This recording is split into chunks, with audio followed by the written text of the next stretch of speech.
오늘은 여러분들과 함께 영원한 만족을 주시는 예수님이라는 제목으로 함께 은혜를 나누도록 하겠습니다. 말씀 한번 읽어보겠습니다. 제목 시작. 영원히 만족을 주시는 예수님. 네, 정확히 읽어주세요. 영원한 만족을 주시는 예수님. 네, 우리는 매일 무언가를 갈망하며 살아갑니다. 네, 왜냐하면요, 생각해 보세요. 아침에 눈을 뜨면 배고픔을 느낍니다. 네.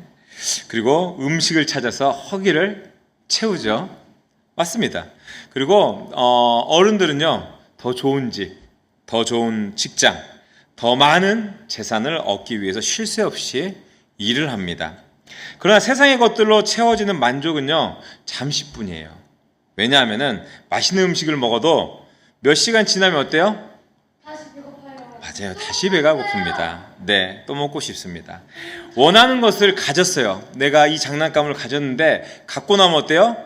더 좋은 장난감이 생겨나서 그것 또한도 갖고 싶어집니다. 그새 또 다른 갈증이 찾아오는 거죠. 우리의 영혼 깊은 곳에는 세상 그 어떤 것으로도 채울 수 없는 그 근원적인 허기와 갈증이 있다는 이야기인 것이죠.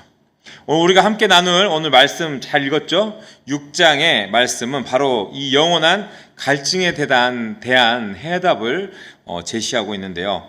오병이어의 기적을 통해서 수많은 사람을 먹이신 예수님께서 단지 육신의 배고픔을 해결해 주시는 분을 넘어서 우리의 영혼의 영원한 만족이 되시기 위해 이 땅에 오셨음을 선포하고 계십니다.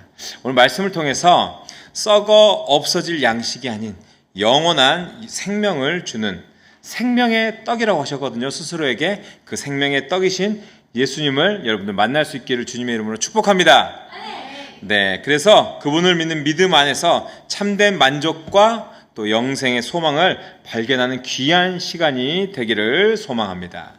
첫 번째로 우리는 썩을 양식을 구하지 말고 영원한 만족을 주는 양식을 구해야 하겠습니다. 우리 같이 읽어보겠습니다. 시작. 썩을 양식을 구하지 말고 영원한 만족을 주는 양식을 구해야 한다. 자, 우리 말씀 한번 같이 읽어볼까요? 말씀 시작. 예수님께서 그 사람들에게 대답하셨습니다.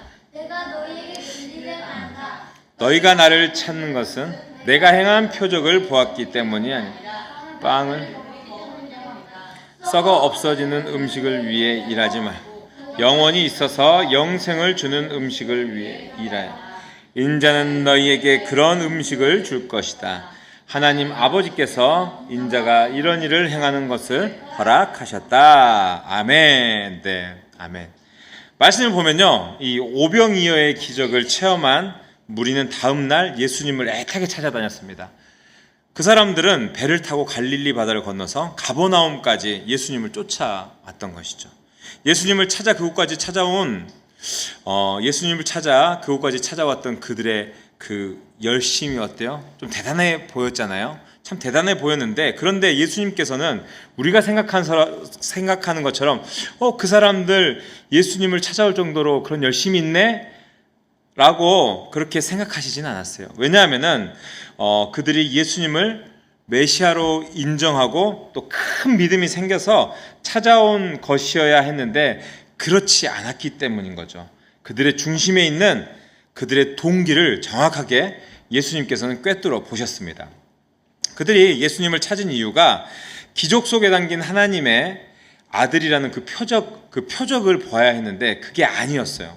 그것은 어떤 것이었냐면은 그들은 다름 아닌 공짜 떡, 공짜 물고기, 그걸 먹고 배불렀기 때문에 예수님을 찾아다닌 거였습니다. 사람들은 예수님을 자신들의 그 육적인 필요를 채워줄 수 있는 해결사, 그런 해결사로 생각을 했던 거예요. 그래서 어때요? 나중에는 로마의 압제에서도 해방시켜줄 정치적 메시아로 그렇게 기대를 했던 것입니다. 예수님은 그런 그들에게 뭐라고 하시냐면은 썩을 양식을 위하여 일하지 말고 영생하도록 있는 양식을 위하여 하라라고 단호하게 말씀하십니다. 여러분, 우리가 또 가끔 이렇게 얘기하면 문자적으로 해석해서 오해하는 경우들도 있어요. 왜냐하면 생업을 위한 노동을 하지 마라, 뭐 그렇게 이해하시면 안 됩니다. 예수님 그렇게 말씀하신 게 아니라 어떤 의미냐면요. 그 생업을 위한 노동자를 폄하하는, 그런 노동을 폄하하는 말씀이 아니라 이 말씀은 우리의 인생의 목적과 우선순위에 대한 근본적인 질문이에요. 무슨 말인지 이해되십니까? 주님은 그래서 우리에게 이렇게 질문을 던지십니다. 너는 무엇을 위하여 그토록 열심히 살아가고 있느냐? 무엇을 위하여 그토록 살아가고 있느냐? 너의 인생의 최종 목표는 무엇이냐라고 묻고 계시는 것 같다라는 거죠. 예수님은 우리에게 썩어 없어질 것들, 예를 들면은 돈, 명예, 권력, 죽으면 없어지는 것들이에요. 오래가지 않는 것들이고 영원하지 않은 것들이에요. 마찬가지로 돈, 죽으면은 가지고 갈 수 없는 것들이에요. 죽으면 오롯이 나 혼자만 주님 앞에 갈 수 있는 거예요. 그래서 일시적인 만족을 인생의 최종 목표로 삼지 말라고 예수님은 경고하시는 겁니다. 그리고 영원한 양식을 주는, 영원한 생명을 주는 양식, 영원한 생명을 주는 양식, 곧 예수님 자신이 주시는 영적인 만족을 위해서 살라고 그렇게 이야기를 하십니다. 이 양식은 오직 하나님 아버지께서 그 권위를 인정하시고 보증하신 인자, 누구예요? 네, 예수님. 예수 그리스도만이 주실 수 있는 선물입니다. 여러분, 제가 요즘 예화를 많이 들어요. 그렇죠? 네, 오늘 예화를 많이 준비했습니다. 미국의 유명한 힙합 뮤지션이 있어요. 르클레이라는 사람. 아십니까? 처음 들어보죠? 이 사람은 기독교 힙합 뮤지션인데요. 굉장히 유명한 사람이에요. 이 사람은 어떤 사람이었냐면요. 젊은 시절에 어떻게 했어요? 범죄하고 방황하고 또 괴로워하던 인생을 살았어요. 어린 시절부터 깽단과 마약, 절도 뭐 이런 것에 휘둘려 살았어요. 그래서 살기 위해서 애썼는데 어떻게 했어요? 그런 방법으로는 이 세상에서는 결코 채울 수 없는 공허감에 시달리면서 살았던 것이죠. 근데 놀랍게 이 사람이 어느 날 예수 그리스도를 만나고 완전히 새로운 삶으로 변화됩니다. 이후에 이 르크레이는 자신이 어려웠던 그 경험과 또 그것을 회복한 이야기, 구원의 이야기, 이거를 담아서 힙합씬에 나타나요. 보통 힙합은 어때요? 굉장히 거칠죠. 욕설도 들어있고 굉장히 성적인 이야기들도 들어있고, 그러니까 정말 세상에 아주 비주류의 음악이라고 할 수 있는데 그런 곳에 나타나서 하나님을 믿는 힙합 뮤지션이라는 새로운 길을 개척하면서 회복과 구원의 메시지를 담아서 전 세계 청년들에게 희망을 전하게 됩니다. 그리고 본인의 이야기와 신앙도 솔직하게 전하는 그런 사람이에요. 그래서 그의 앨범이 빌보드 차트 1위에 올라요. 빌보드 차트 1위에 오르고 그래미상까지 수상하는 영광을 얻게 됩니다. 2014년에 나온 앨범이에요. 그래비티라는 앨범인데 그때 그래미상까지 수상하는 영광을 얻게 됩니다. 어때요, 여러분? 참 음악적으로 세상에서 말하는 제일 잘하는 사람들에게 영향력 있는 사람들에게 주는 그런 상이에요. 근데 그는 세상적인 성공에서 이제 정점에 섰어요. 돈도 많이 벌게 됐어요. 명예, 인기도 많이 얻게 됐어요. 정말 수많은 팬들의 환호를 받고 그 모든 걸 얻었어요. 그러니까 세상이 말하는 썩을 양식마저도 누구보다 풍족하게 가진 사람이 된 것입니다. 근데 이 르크레이가 자기의 저서가 있어요. Unashamed라는 책을 썼는데 거기에서 그 성공의 이면에서 나는 극심한 공허감과 우울증에 시달렸다고 고백을 해요. 되게 웃기죠? 다 누렸어요. 다 인기도 얻었어요. 근데 공허감과 우울증에 시달렸다고 합니다. 그래서 실제로 인터뷰에서 이렇게 얘기해요. 성공이 모든 문제를 해결해 줄 것이라는 그 기대와는 달리 성취 이후에도 극심한 내면의 무기력과 우울감, 공허감을 반복해서 겪었다. 이렇게 이야기를 합니다. 여러분, 그렇습니다. 세상의 인정과 성공이라는 우리가 말하는 그 썩을 양식은요, 그의 영혼을 채워주지 못했던 것입니다. 그는 그 이후에 어땠냐면 모든 것을 내려놓고 다시 한번 자신의 삶을 잘 예수님께 맞췄다 그래요. 그 중심을 예수 그리스도께 맞추는 과정을 통해서 참된 평안과 만족을 얻을 수 있게 되었다라고 합니다. 자, 사랑하는 여러분, 이 르클레이의 경험은 우리에게 썩을 양식이 결코 우리의 영혼의 허기를 채워줄 수 없다는 사실을 분명하게 보여주고 있습니다. 여러분도 어쩌면 이와 같지 않습니까? 우리 가족들은, 또 여기 있는 성도님들은 좀 덜 하겠지만, 나의 욕망, 나의 욕심, 갖고 싶고, 입고 싶고, 먹고 싶고, 가지고 싶은 모든 것들이 아마 지금 부족하다고 하지만 그게 다 채워져도 주 예수님이 없다면 우리는 어떨까요? 늘 배고프고 허기진 그런 인생을 살아갈 수밖에 없는 것입니다. 이 시간 간절히 여러분 바라는 것은요, 세상에 썩을 양식이 아니라 영원한 생명의 떡이신 누구? 예수님. 누구? 예수님. 네, 이 예수님을 간절히 바라보고 내 마음에 품으면서 주님으로 만족하는 복된 인생이 될 수 있기를 주님의 이름으로 축복합니다. 아멘. 네, 두 번째입니다. 두 번째는 하나님의 일은 하나님이 보내신 일을 믿는 것이라는 거죠. 한번 읽어보겠습니다. 시작. 하나님의 일은 하나님이 보내신 일을 믿는 것입니다. 자, 우리 말씀 한번 읽어볼까요? 말씀 시작. 그러자 사람들이 예수님께 물었습니다. 하나님께서 원하시는 일을 하기 위해 우리는 무엇을 해야 합니까? 예수께서 말하셨습니다. 하나님의 일이란 바로 하나님께서 보내신 사람을 믿는 것이다. 아멘. 네, 아멘. 맞습니다. 27절 말씀에 보면요, 영생하도록 있는 양식을 위하여 하라라고 예수님께서 말씀을 하세요. 그런 예수님의 말씀을 들은 이 무리들은요, 즉시 종교적인 질문을 다시 예수님에게 해요. 뭐라고 하냐면요, 28절에 우리가 어떻게 하여야 하나님의 일을 할 수 있습니까? 이렇게 얘기해요. 그러니까 이게 이 사람들이 의미하는 것은요, 어떤 것을 뜻하냐면요, 그들이 율법을 지키고, 그죠? 착한 일, 선행을 베풀고 또 제사 지내는 것과 같은 어떤 종교적인 행위, 그러니까 자기들이 정말 열심히 하나님의 일을 함으로써 자기의 열심을 통해서 영생을 얻을 수 있다고 이제 생각을 하고 이런 질문을 한 것입니다. 이 모습은 어찌 보면요, 신앙의 열심을 나타낸다고 우리가 볼 수 있어요. 그렇잖아요. 교회 와서 열심히 섬기고 어려운 사람들 돕고 정말 이런 것들이 필요한 일이고 정말 해야 하는 일인데, 본질적으로는 우리가 그렇지 않다라는 거예요. 하나님의 일이 그렇지 않다라는 거예요. 우리는 본질을 알아야 한다라는 거예요. 왜냐하면요, 그 사람들이 가진 생각은 예수님으로 인해서 구원받는 게 아니라 구원을 자신의 노력, 자신의 공로로 획득하려고 하는 모습을 보여준 거예요. 그러니까 인간의 뿌리 깊은 죄된 본성을 보여주는 거예요. 무엇이냐면요, 나는 하나님과 같다라는 것이죠. 하나님이 없어도 나는 착한 일을 하면, 좋은 행동을 하면 나는 구원을 얻을 수 있다, 천국 갈 수 있다. 다른 종교들 그렇잖아요. 선행을 많이 쌓아야지 천국 갈 수 있다. 인간의 힘으로 내가 천국의 구원에 도달할 수 있다라고 이야기하는 것은 굉장히 오만한 이야기인 거라는 거죠.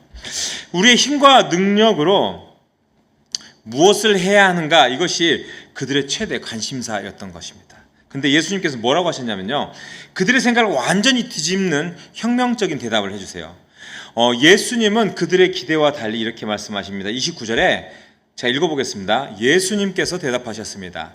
하나님의 일이란 바로 하나님께서 보내신 사람을 믿는 것이다. 하나님의 일이란 뭐라고요? 하나님께서 보내신 사람을 믿는 것이에요. 여러분, 하나님께서 우리에게 요구하시는 단 하나의 일이 있다면은 바로 하나님께서 보내신 자, 누구죠? 예수님. 맞아요. 예수님, 그 아들 예수 그리스도를 믿는 것입니다. 구원은 우리의 행위나 노력의 결과가 아니라 전적인 하나님의 선물이고 은혜입니다. 그리고 우리는 그것을 믿음으로 구원을 받는 거예요. 우리의 어떤 행동으로 할 수 있는 게 아닙니다. 율법적인 일들이 쭉 있어요. 그것들을 하나하나 그 리스트를 지켜서 하나님한테 인정받고 착한 성도가 되는 게 아니라 예수 그리스도라는 인격을 신뢰하고 그분께 내 삶을 내어 맡기는 것이 바로 하나님께서 가장 기뻐하시는 일이라는 겁니다. 여러분 또 재밌는 얘기 하나 해줄게요. 빅토르 위고의 소설이 있어요. 레미제라블. 잘 아십니까? 저는 어렸을 때 이거 장발장이라는 소설로 본 적이 있어요. 이야기가 이래요.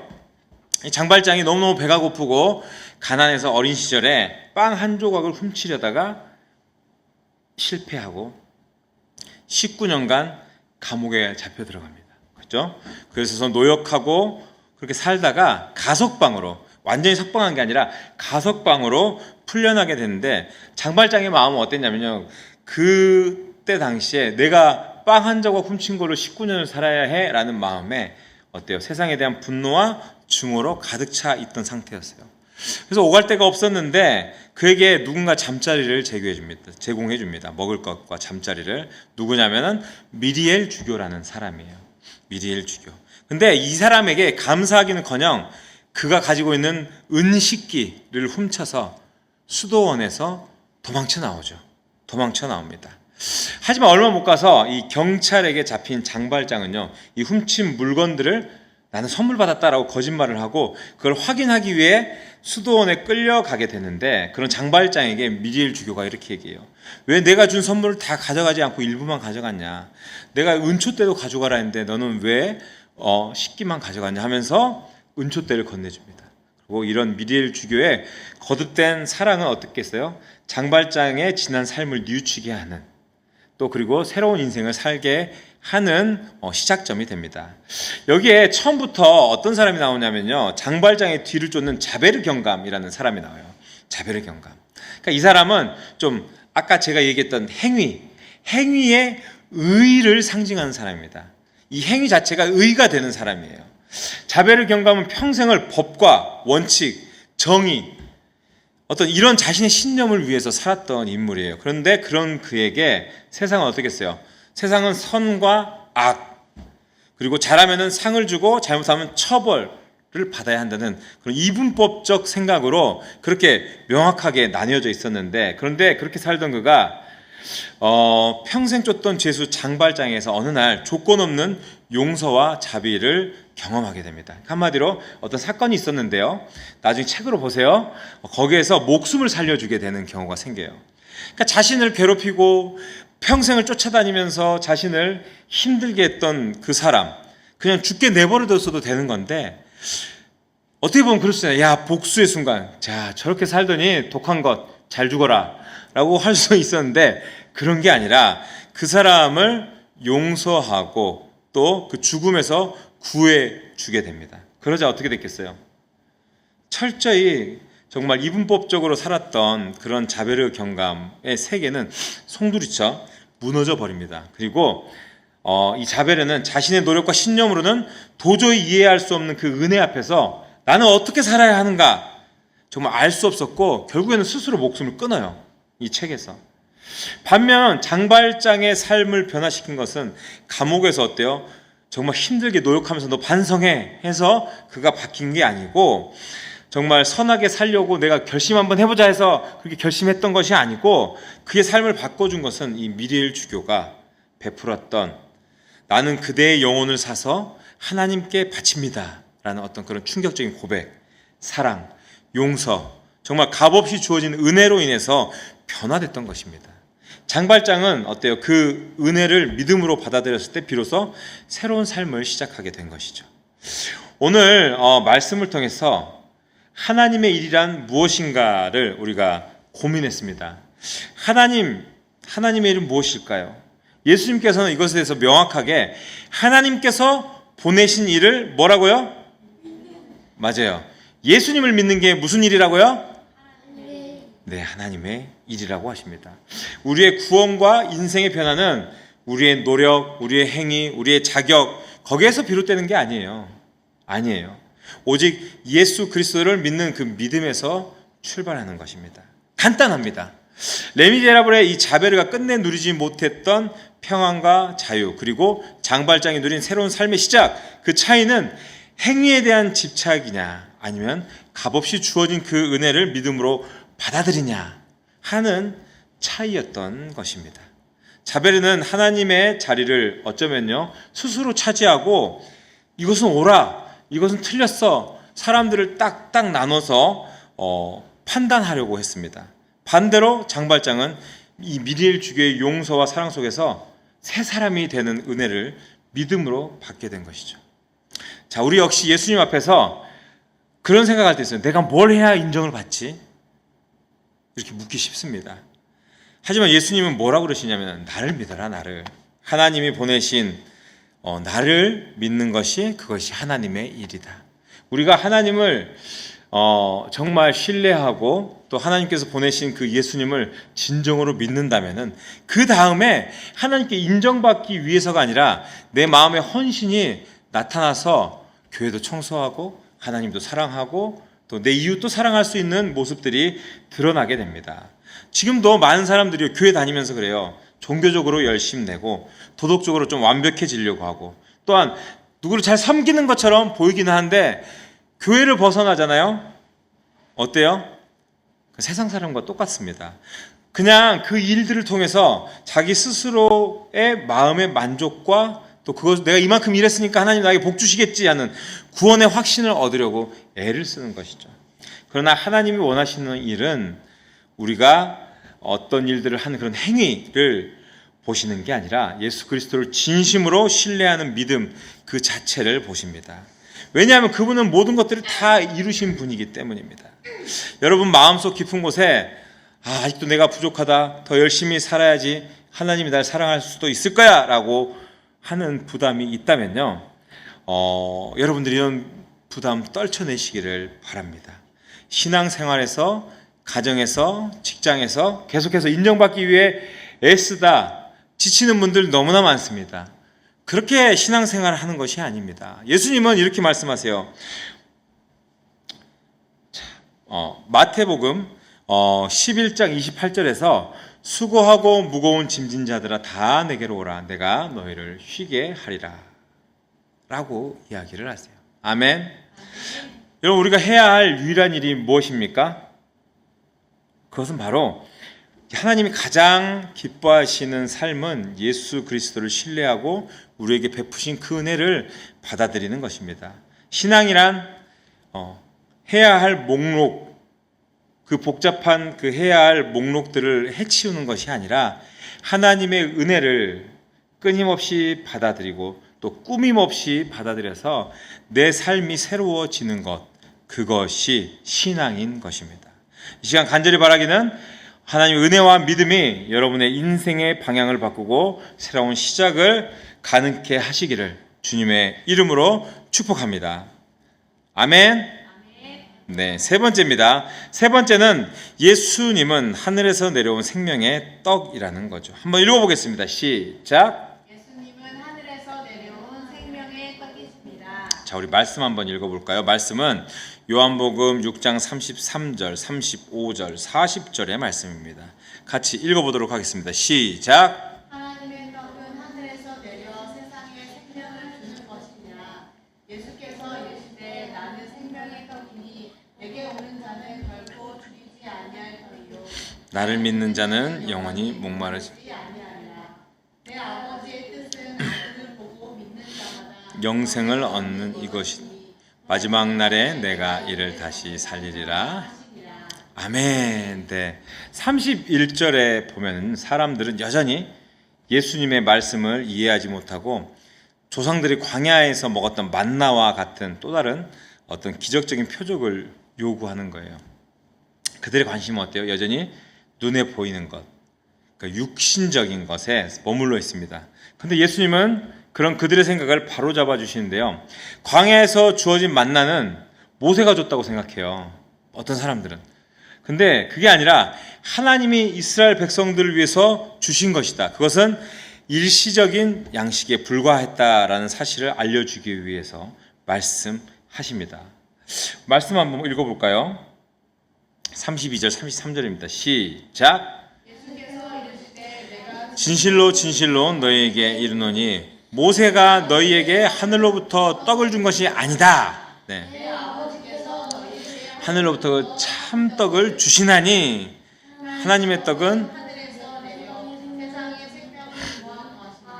아멘. 네. 예수님이 뭐라고 하세요? 나는 하나님께서 직접 주시는 하늘로부터 내려온 참떡이다. 그죠?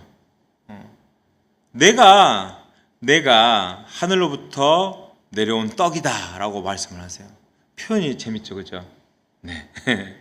예수님께서는 이제 요한복음에 기록된 7개의 위대한 나는 무엇이다라는 그 선언들이 있어요.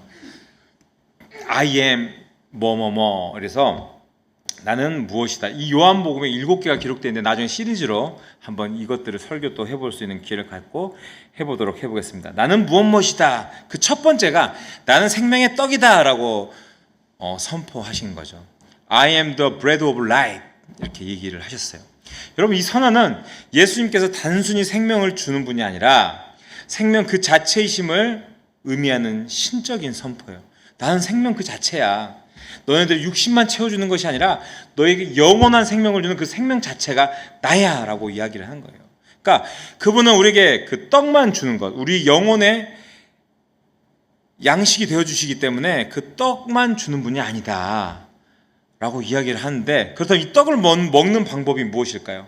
35절 한번 볼까요? 35절. 자, 읽어보겠습니다. 시작. 예수께서 이르시되 나는 생명의 떡이니 내게 오는 자는 결코 주지 아니할 터로 나를 믿는 자를. 영원히 목마르지 아니하리라. 아멘. 네. 자, 이 떡을 먹는 방법 잘 들으세요. 떡을 먹는 방법. 첫 번째, 내게 오는 것. 예수님께 오는 것이죠. 두 번째, 나를 믿는 것이라고 얘기합니다. 그러니까 예수님을 믿는 것, 예수님께 다가가는 것, 예수님을 믿는 것, 그게 떡을 먹는 방법이라고 해요. 그리고 그 결과가 정말 놀랐습니다. 뭐라고 하시냐면요, 내게 오는 자, 내게 왔을 때 어떻게 한다? 결코 줄이지 아니할 것이요. 나를 믿는 자 영원히 목마르지 아니하리라 라고 말씀하십니다. 그러니까 이것은 세상이 줄 수 없는 완전하고 또 영원한 만족을 약속하는 거예요. 그리고 더 나아가서 아들을 믿는 자마다 영생을 얻고 예수님께서 마지막 날에 그를 다시 살리실 것이라는 부활의 소망까지 약속해 주시는 겁니다. 제가 또 예화 하나 더 말씀드릴게요. 안 심심하고 안 졸리죠? 오늘은 안 졸리네. 네. 2010년에 칠레에 산호세라는 광산이 무너지는 사건이 벌어졌어요. 칠레 북부 코피아포에 산호세 구리광산이 있었는데 2010년 8월 5일에 이곳이 무너지게 됐어요. 여기에는 19살부터 63세까지의 다양한 연령대의 광부 33명이 지하 700m, 지하로 700m예요, 여러분. 저기 보이시면은 저기 빌딩이에요. 엄청 우리나라 전 세계에서 가장 높은 빌딩보다도 더 깊은 곳에 사람들이 매몰되게 됩니다. 그리고 모두 죽었겠지라고 생각을 했는데 17일 후에 생존자 확인을 위해서 이 구멍을 뚫어서 요 안에까지 드릴을 내려보냈는데 거기에 피신처가 중간중간 있거든요. 그 피신처에 있는 우리 33명은 모두 괜찮다라는 쪽지가 올라오게 돼요. 그리고 그때부터 52일 후에 이 모든 사람을 구조해내게 되는 사건이 있습니다. 이 사람들은요, 최소한의 음식으로 연명하면서 극한의 육체적 정신적 고통을 겪으면서 그 안에서 견뎌냅니다. 그리고 구조 후에 그들이 어떻게 절망적인 그 상황을 견뎌냈는지에 대한 이야기가 전해졌는데, 그들의 생존 비결의 중심에는 신앙이 있었다 그래요. 신앙이. 그러니까 광부 중 한 명이었던 호세 엘리케스라는 사람이 있거든요. 이 사람이 목회자 역할을 자처하면서 매일 그들끼리 함께 모여서 기도하자고 해서 기도회를 인도했다라고 합니다. 훗날에 우리는 33명이었지만 하나님께서 34번째 동료가 되어주셨다라고 이 사람은 고백을 합니다. 세상이 무너진 것 같았던 그 순간, 그렇죠? 그들에게 진짜 생명을 준 것은 어쩌면 그 드릴을 통해서 내려오는 그 음식뿐만 아니었을 거예요. 오히려 하늘로부터 부어진 어때요? 하나님이 우리의 기도를 응답하셨기 때문에, 하나님 우리와 함께 하셨기 때문에 우리는 살아갈 수 있다라는 어떤 소망과 또 믿음, 그리고 하나님이 함께 계신다는 하나님의 동행이 그 어둠과 절망을 견디게 했던 힘이었을 것입니다. 이 산호세 광산에서처럼 우리 역시 인생의 깊고 깜깜한 밑바닥, 그 막장 가운데 떨어졌을 때 진짜 필요로 하는 것은 세상의 임시방편이 아니라 근원적인 생명, 즉 영혼의 양식이라는 겁니다. 여러분, 우리가 각자 인생의 광산에 살아갈 때가 있어요. 막혀버린 듯 아무것도 보이지 않을 때도 있습니다. 관계가 단절되고 경제적으로 어렵고 질병이 우리를 괴롭히고 또는 내면의 깊은 외로움과 불안 속에서 허기와 목마름을 경험할 때가 있습니다. 그럴 때 우리의 마음을 채우는 것은 진정 무엇이어야 하겠습니까? 오늘 말씀은 분명히 선포합니다. 예수님이 생명의 떡이십니다. 세상의 그 어떤 것으로도 우리의 영혼의 허기와 갈증을 채울 수가 없다는 것이죠. 예수 그리스도, 그분만이 우리의 가장 깊은 욕구와 결핍, 두려움과 외로움을 영원히 채우시는 유일한 분이라는 겁니다. 여러분에게 지금 가장 부족하고 고픈 것이 무엇입니까? 농담 삼아 치킨이 고프다 이럴 수도 있는데, 우리가 세상의 양식인 돈, 성공, 인정 이런 것들이 아닌 하늘에서 내려오는 생명의 떡이신 그 예수님 앞으로 우리가 나아가기를 바랍니다. 우리는 그분을 믿고 의지할 때 아무리 어둡고 깊은 그런 광산 가운데 갇힌 것 같더라도 그런 인생의 한복판에서 영원히 줄이지도 아니하고 진정 목마르지도 아니하는, 그러면서 마지막 날에 다시 살리시는 영생의 소망까지도 누릴 수 있다는 것을 여러분 기억하시기를 바랍니다. 오늘도 여러분들의 인생, 그 인생의 광산 그 한가운데에서 예수님을 모시기를 축복합니다. 깊은 절망 속에서도 하늘로부터 임하시는 참된 생명과 희망, 진정한 만족을 경험하는 복된 여러분들의 삶이 되시기를 주님의 이름으로 축복합니다. 아멘. 자, 오늘의 말씀